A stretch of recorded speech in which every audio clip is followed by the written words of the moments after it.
Stock x ray, इसमें हम आज बात करेंगे 10 रुपए से 30 रुपए की रेंज के शेयरों में, क्योंकि हम देख रहे हैं कि स्मॉल कैप शेयरों में जैसे ही मार्केट का सेंटीमेंट थोड़ा सा भी ठीक होता है तो बाउंस तेज आ रहा है। आजकल 8-8, 10-10% भी चल जा रहे हैं।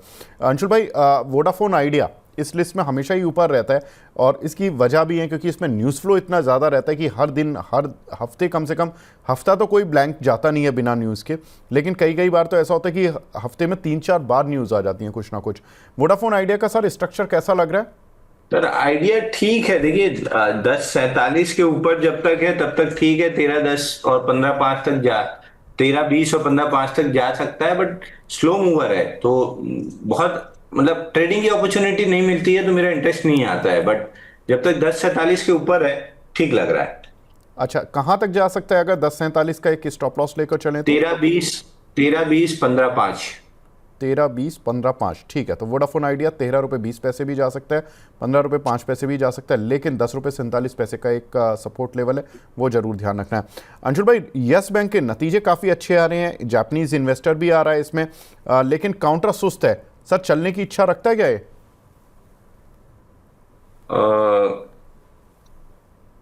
तो देखिए यस बैंक अभी जैसे हमने डिस्कस किया कि 2010 में वीकली पे कैंडल बनी थी। 28 रुपए 35 पैसे उसका हाई था, 11 रुपए उसका लो था। और उसके बाद से मंथली चार्ट पे मंथली 1 जुलाई 2020, जुलाई 2020 की जाके कैंडल देखिए मंथली चार्ट पे, उसके अंदर ही पूरा काम हो रहा है। तो जब एक मिनट में काम करता हूं, मैं इसको स्क्रीन शेयर करके आपको समझाता हूं ताकि वॉच लिस्ट में आप बना के रखें, लेकिन बहुत जल्दी अभी खरीदने की ना सोचें 28-35 के ऊपर। ये लाइन चार्ट में आपको समझ में आएगा नहीं, मैं आपको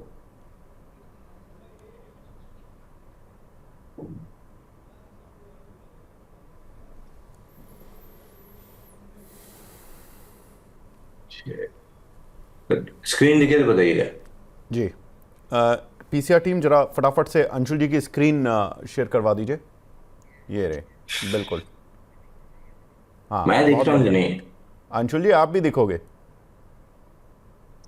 नहीं, बीच में वीडियो बंद हो जाता था ना। आज दिख रहा है कि नहीं मेरा वीडियो? अरे दोनों दिख रहे हो, बेहतरीन दिख रहे हो दोनों। आज मतलब आज मैं खूबसूरत लग रहा हूँ इसलिए आप लोग दिखा रहे हो। दिखता तो मैं पहले भी था। आप पिंक पिंक शर्ट में, पिंक शर्ट आप पर जच रही है ना। गुलाब की फोटो भेजी जा रही है।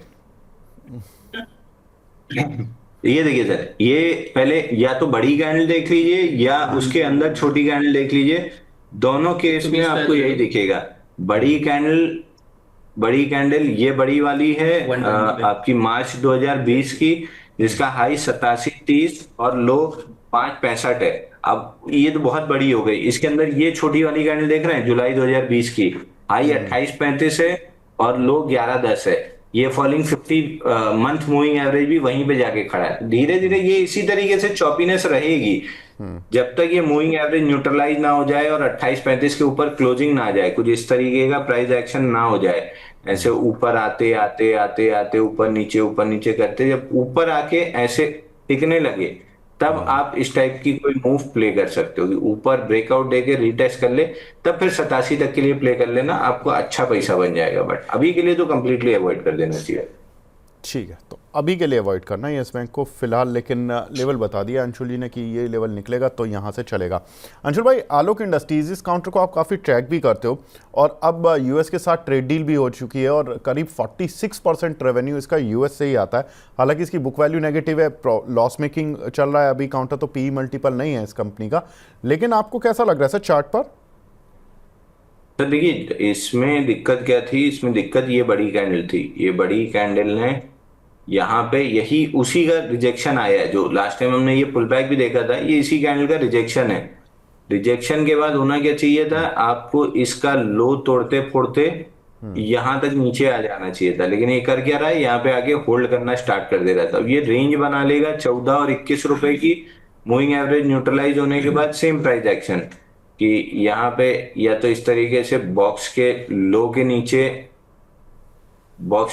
नीचे ऐसे फेलियर देके आके बॉक्स हाई बनाए तो बॉक्स का ब्रेकआउट बनेगा और उसके बाद हायर लो बना के चलेगा तो आपका ये वाला टारगेट आ जाएगा 39 का। बट चूंकि हम मंथली चार्ट देख रहे हैं, स्लो मूविंग प्रोसेस रहेगा मंथली पे, इसलिए मैं बोल रहा हूँ पेशेंस वाले इन्वेस्टर हैं तो होल्ड करके चलिए, आपको आराम से ऊपर तक के टारगेट मिलेंगे। ठीक है, तो पेशेंस वाले इन्वेस्टर इसमें बने रहे। आर पावर, अंशुल भाई अब गर्मियों का सीज़न आ रहा है, आर पावर ये कंपनी हमेशा इस सीज़न में थोड़ा सा चल जाता है, बुक वैल्यू से तो काफ़ी नीचे चल रहा है, 40 रुपये के करीब की बुक वैल्यू है इसकी, और करीब 39 का ही पी मल्टीपल है। क्या लग रहा है सर चार्ट पर? ये सर इनके आईपीओ में आया था पावर ऑन, तो इंडिया ऑन ना, इनका पावर ऑन हुआ, इंडिया का तो हो गया, इनका पावर ऑन नहीं हुआ। अब अभी एक्सट्रीम शॉर्ट टर्म में ही आप पकड़ लो, ये स्टॉक लंबे से पिटा है, 34 हफ्ते में 66% पिट चुका है, और 29-21 का जो ये स्विंग लो था ये रिजेक्ट हो रहा है ऑन द पुल बैक, तो टारगेट आपका खुल जाता है 1940 का। अब इतना नीचे आएगा कि नहीं आएगा नहीं पता, बट प्रोबेबिलिटी बहुत ज्यादा है, अगर ऊपर जाना है तो कुछ इस तरीके से हायर लो 29 पे बनाना पड़ेगा, तब ऊपर की तरफ चलेगा, जिसकी पॉसिबिलिटी कम है इस कैंडल को देखते हुए। तो फरवरी मंथ क्लोजिंग बहुत इंपॉर्टेंट है, और इवेंचुअली मेरे को धीरे धीरे करके ऐसे 1940 आते हुए दिख रहा है, तो मेरा बहुत कोई ना बाई ना सेल, क्योंकि एफ एंड ओ में है नहीं तो शॉर्ट कर नहीं सकते, तो मेरा इंटरेस्ट इस काउंटर में बहुत ज्यादा है नहीं। ज्योति स्ट्रक्चर, अंशुल भाई ये इतना ज़बरदस्त वॉलेटाइल रहा, 8-10 रुपये से शेयर करीब 39-40 गया, फिर 10 रुपये 8-10 रुपये आ गया। अभी मैं देख रहा था इस वीक में ये काउंटर चला है थोड़ा सा, करीब 10-15%, लेकिन पिछले 2 दिन की गिरावट में थोड़ा सा सुस्त हो गया। अभी इस काउंटर पर आपकी कोई राय?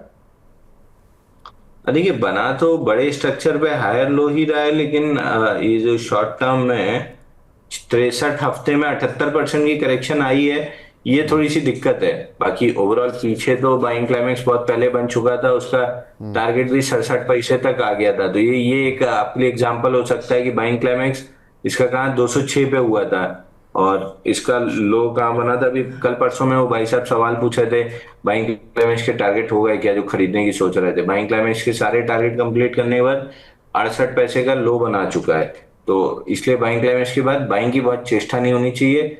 14 महीने में 78% करेक्ट हुआ है, हालांकि इस अपमूव का हायर लो ही बन रहा है, तो आई वुड वेट। मैं यहाँ पे तो अब नहीं माल बेचूंगा, क्योंकि मंथली पे ये वाला स्विंग लो भी फिलहाल के लिए स्वीप हो रहा है, ये वाला ये 9 रुपए 58 पैसे वाला, तो एक बाउंस बैक कैंडिडेट है, समवेयर अराउंड 14.12 पे रेजिस्टेंस है, वहां तक बाउंस बैक कर सकता है। तो यहाँ से करीब करीब अंशुल भाई अगर 14 रुपये का बाउंस बैक लेता है तो करीब 30-40% का अपसाइड हो जाएगा काउंटर पर। छोटे काउंटरों पर पता नहीं चलता, लेकिन 30-40% का अपसाइड। सर देखिए छोटे काउंटर में आप फिर इसका अगर आप मार्केट कैप देखेंगे, ये है ज्योति स्ट्रक्चर का मार्केट कैप कितना है, छोटा सा 1300 करोड़ का मार्केट कैप है, तो अगर ढंग से 100 करोड़ की भी बाइंग आ गई तो खींचने में कोई दिक्कत नहीं है। बट मैं मतलब इसका मतलब ये नहीं कि आप तुरंत जाके यहाँ पे बाई कर लें, बाई का तो कोई सजेशन ही नहीं है, बस बता रहा हूँ क्योंकि इसमें बाउंस बैक, अगर ये वाला पुराना बाउंस बैक आप देखें, ये बाउंस बैक कितने परसेंट था, नीचे से ऊपर 59% का बाउंस बैक था। ये वाला बाउंस बैक भी अगर आप पकड़ेंगे तो 32% का बाउंस बैक था। ये वाला बाउंस बैक भी अगर आप पकड़ेंगे तो 32% का था। ये वाला बाउंस बैक भी पकड़ेंगे तो लगभग 32% का बाउंस बैक था। सर मैडम का फोन आने लगा है, जल्दी कीजिए। जी जी बिल्कुल अंशुल जी।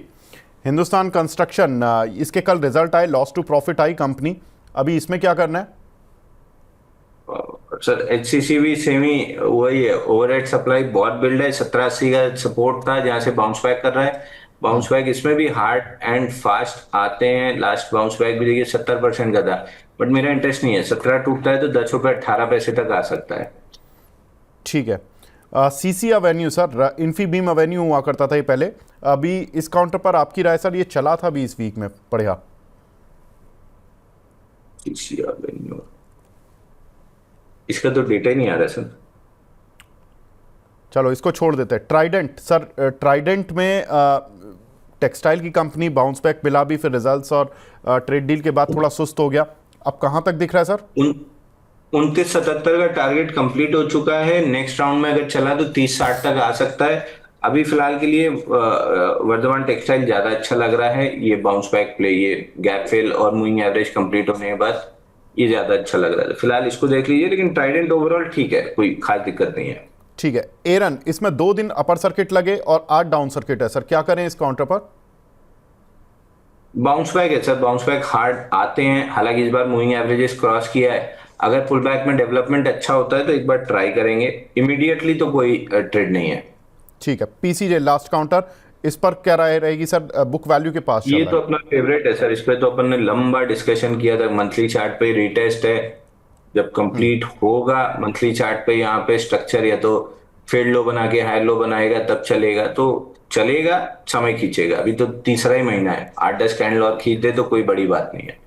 ठीक है, तो अंशुल भाई इस पूरी लिस्ट में सबसे बेहतरीन काउंटर कौन सा है? मैं ट्राइडेंट पे ही फोकस करूंगा और यस बैंक पे, ट्राइडेंट, यस बैंक, आलोक इंडस्ट्री, लेकिन लेवल्स के ब्रेकआउट पे।